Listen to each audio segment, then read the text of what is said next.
Hey everyone! I hope that you guys are doing amazing wherever you are in the world. My name is Boom Shikha, and I welcome you to my channel. As always, I'm so grateful that you're listening, subscribing, and commenting. I really appreciate the support. In this one, I want to speak to you guys about digital decluttering.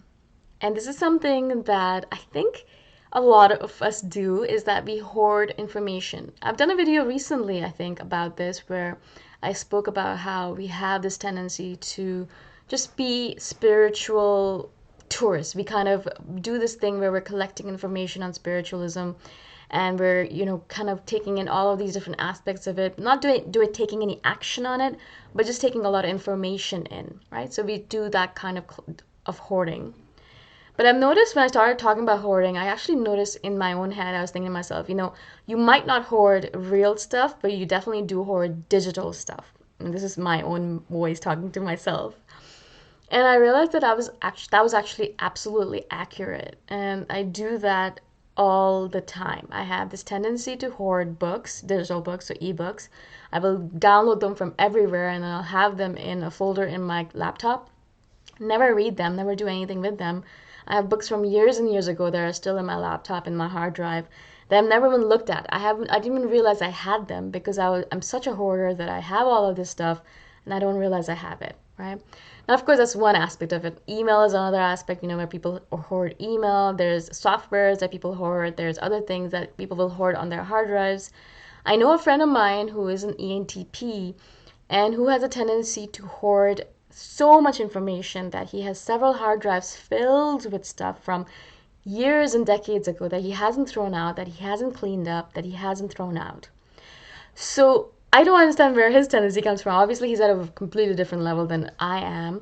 But I do notice that we, in general, have a tendency to perhaps not hoard physical stuff because we don't have the space for it, maybe. Sometimes my rooms that I stay in Chiang Mai are tiny. And because that's a tendency in those places in Asia. There's not a tendency to have huge apartments or huge houses like they have in the Western countries. They have limited space and a lot of people, and so they usually have small spaces to live in. And a lot of people in Thailand, they don't spend that much time at home anyways. They're always outside doing things with their friends or having food with them or just outside in general. They don't spend time at home like we do in the Western world. And so, have small spaces, and it's very difficult in those small spaces to actually accumulate things because otherwise you'd be tripping over them all the time. You barely have enough space for a bed and perhaps a closet, and that's it. And then you need to really be careful about anything that you bring into your apartment, which is something I love because it really helps me with the physical decluttering of things. It helps me be a minimalist in the physical sense. But I do notice that that means that I have a tendency to bring out my hoarding in a digital sense, right? So I know that I can't bring physical items into my life, so I'll start bringing more and more digital items into my life. And as I said, one of them is definitely books. I do hoard books like a crazy person, and I love reading, so I'm always thinking, oh, this is a good new book. All right, cool, great. I'm gonna keep it for when I have time next, which is when? Never really. And so, as I said, I have books from years ago that I'm not read that are just sitting there in my hard drive, just wasting space, wasting time, and wasting my energy, my psychic energy. And that's the real point of this video. It's like, of course it's there, it doesn't really matter. You can just buy another hard drive. What's a big deal? They're cheap nowadays. They're $100 at max. You can get 2 terabytes from Costco for around $100. It's not a lot. Why does it even matter? Yeah. The problem is with anything that you're hoarding, anything, emotions, physical stuff, digital stuff, feelings or stories in your head, whatever it is that you're hoarding, that you're keeping within yourself, all of that is taking up precious psychic energy within yourself. You won't notice it, of course, because it's happening in the background and it's a very subconscious, subtle thing that's happening in the background. So you won't actually notice it right away. You might notice it after years and years of being drained and feeling emotionally and psychically drained.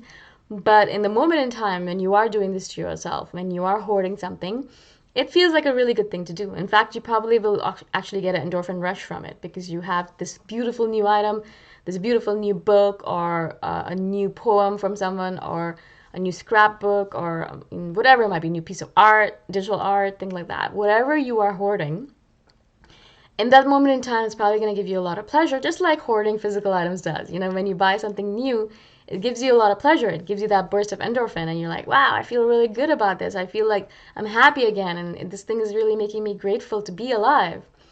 Of course, eventually that high fades and you forget about that item. You put it into the basement or you put it into the closet and you never look at it again. It doesn't really matter to you. You completely forget about it. Perhaps you might open your closet a day or two later, a week or two later, a year or two later, and realize, oh, whoa, yeah, I forgot about this item. I had bought it and it's been sitting there and I completely forgot about it. The same thing happens with digital clutter as well. You know, you don't remember it until years later. Years later, you're kind of cleaning something out, or you're looking for something or searching for something, and you notice that you have this book or this piece of art or something else on your hard drive. The problem, as I said, is psychic energy. You are probably not using a lot of physical energy because you're not moving things around unless it's a hard drive, which is very easy to move. So of course, with as opposed to physical items, it's much easier to deal with digital items. But there's always psychic energy that is being used with any item that is being hoarded. It doesn't matter what it is, it doesn't matter what it looks like, how big it is, how small it is.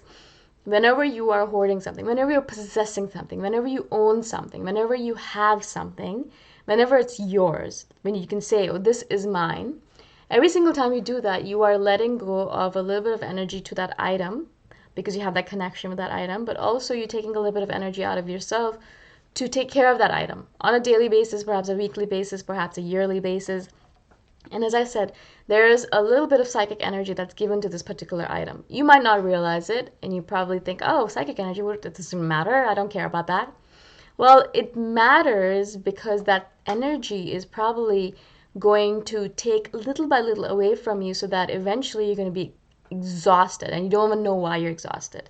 And I notice this for myself quite often where I'm taking away from myself on a daily basis. I push myself too much, or I give myself too much, or I'm hoarding too much, or I'm taking in too much, not giving enough. Whatever I'm doing in imbalance mode, what happens is that eventually that will catch up with me. And it catches up with everyone. We're not immune to it. No one is immune to it. And it doesn't mean that if it's just digital clutter that it's not going to matter. It still matters. Everything that you own owns you. There's a reason why this saying exists, because it's true. And it doesn't matter, as I said, if it's a physical item or a digital item, or if it's an emotional item, or if it's just some story that you tell yourself, or if it's a historical thing, or if it's an ancestral thing.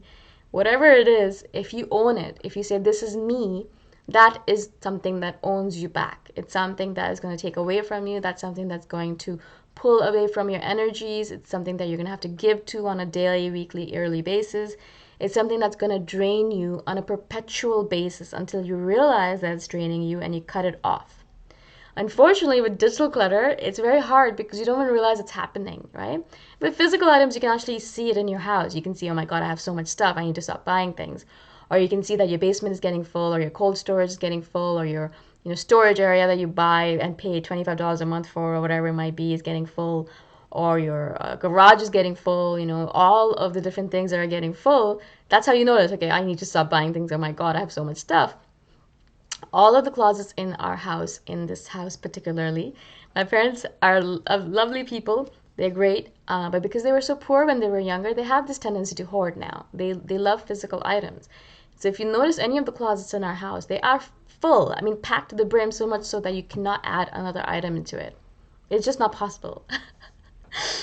And so it's a little bit interesting to come into this house and realize that there is no more space to put things into. And always, whenever I do come here, I always try to do a little bit of a cleanup where, I'll ask them, okay, let's throw out a few of your clothes, let's throw out a few of these things, because it's getting too full in here and you're basically draining your energy because of all the things that are here that own you. That is easy to do. Physical decluttering is, I think, so much easier than digital decluttering because you're always thinking to yourself, well, I might need it in the future. And it's so easy. It's just sitting there. It's not doing anything. And it's just on my hard drive. It doesn't even matter. And then you're going to end up like my friend who has 10 hard drives from decades ago, from when he was, I don't know, 13 years old.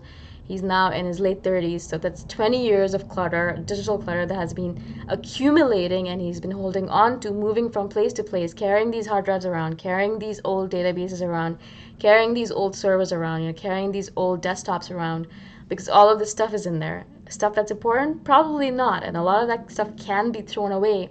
But now he's unable to do it. He has a tendency to love them so much or have an attachment to them, or somehow he's unable to let them go. And so every time he moves, he carries it with them. Every time he does anything, he has it in the background. He's always talking about it to me. I have all this stuff. I have all these hard drives with information on it. What am I supposed to do with it? I need to throw it out, but it's too much trouble. I feel scared. I don't know what to do with it. And this is just hard drives filled with stuff that is not even animate. It's like inanimate information that is 10, 20 years old that probably doesn't matter because it's not important anymore. It is all out of date. You could probably throw it out without even noticing that it was gone. But because of this hoarding capacity, this hoarding tendency, this thing of, oh my God, this is mine and I need to keep it, and this attachment that he has to this item, he's not able to let it go. And a lot of us are in that situation, or are going to end up in that situation, because it's so easy and so cheap to buy hard drives and to buy storage spaces for your digital clutter. And so before you get into that, I thought I'd do this video just to share that with you. Not that I'm good at it or anything. I'm just saying that I think it's a good idea for all of us to start looking at it and perhaps start fixing this habit that we have of taking on digital clutter. If you guys have any questions about this, please do message me or comment below and I shall do a follow-up video on it. Again, share your stories of digital clutter with us. I'd love to hear about where you are at. And again, thank you so much for listening, for watching. I shall see you guys next time around. Bye for now.